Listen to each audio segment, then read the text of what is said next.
is a special kind of decoration that is only found in high-end watches, and I have to machine out a special holder to hold the retro wheel itself, which is holding the workpiece itself. This has to be machined very accurately on the lathe, and then I have to also make the grinding head for the smoothing myself also.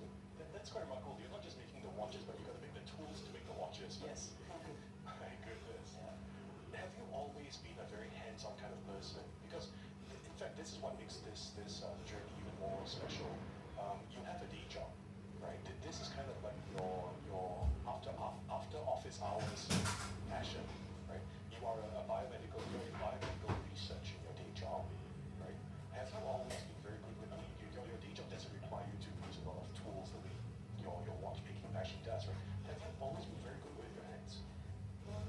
So yeah, of course my day job requires me to requires a lot of hands-on work. For example, like packaging, I do for but I think this all started from my parents' passion for mechanics. I think it all started from young when I got introduced my first Lego set, which was a Bionicle Lego set. Okay. Yeah, that was around when I was like 6 or 7 years old, and for like almost a decade, I was just obsessed with Lego. Yeah, until I eventually grew up, go to university, let all these kind of things go. And I think watchmaking in a way helps me to revive that passion for micromechanics, working with my hands in a sort of like different way, in a sort of elevator way also. Yeah, it sounds like it. Reviving that childhood fascination. How much time, how much effort does it take to make one watch? One watch takes around 150 to 200 hours, so about a month of work. A month of work. And how often do you work on the watches? Is it every day after work you come back and you just start cracking on? Yes, actually every day after work. So sometimes before dinner I will have a couple of hours to work on watches. Then after dinner, immediately go back to watches until around maybe midnight, 1 a.m., 2 a.m. sometimes. Wow, Yeah. that is, I guess that's the very definition of passion. So I mean, outside of watchmaking, I mean, it doesn't sound that it leaves a lot of time and room for anything else. You've got your day job and then you've got the watchmaking after that.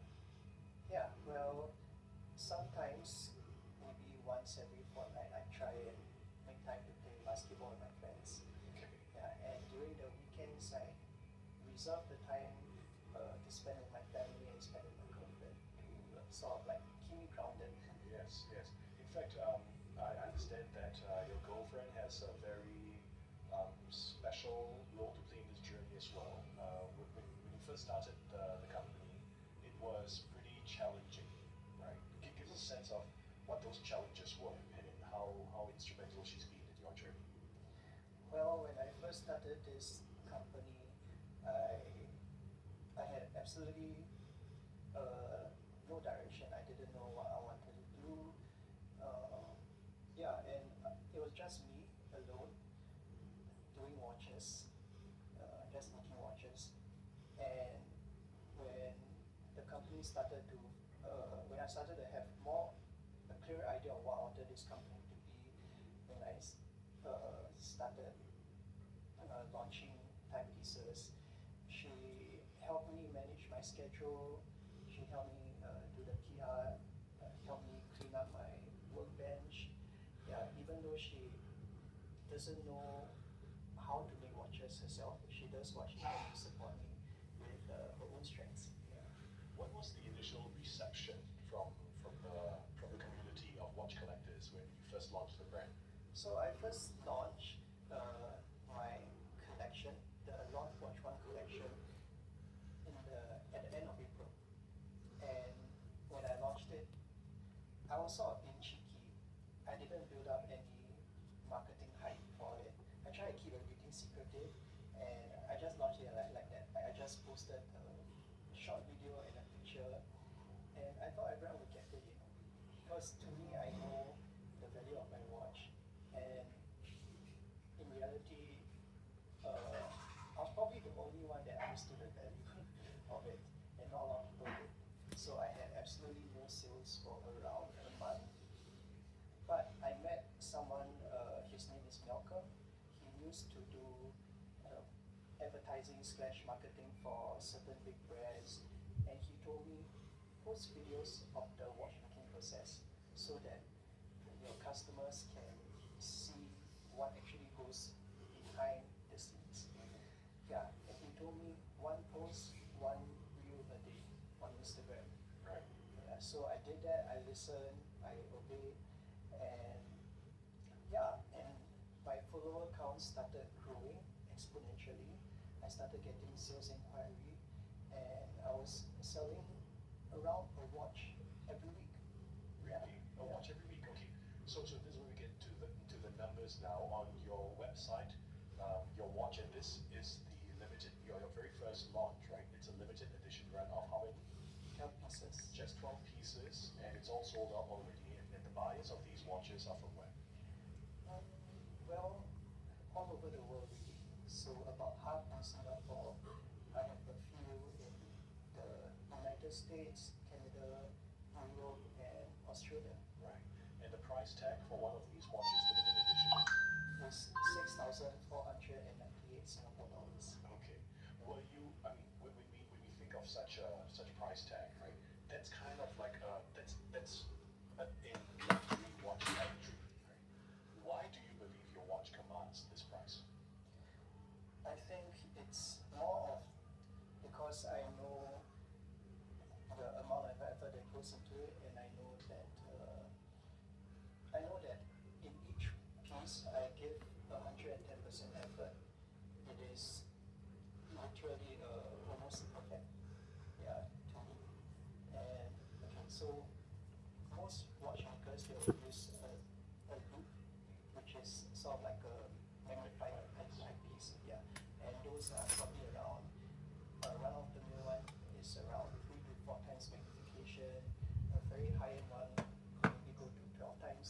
But for me, I finish all my work pieces on my stereo microscope, so that gives me the ability to magnify it up to 45 times. That is one of the perks of being in biomedical research. You have access to all these cool technology as well that you can bring to your watchmaking passion also. Yeah. Right. Congratulations on the success. Very happy for you.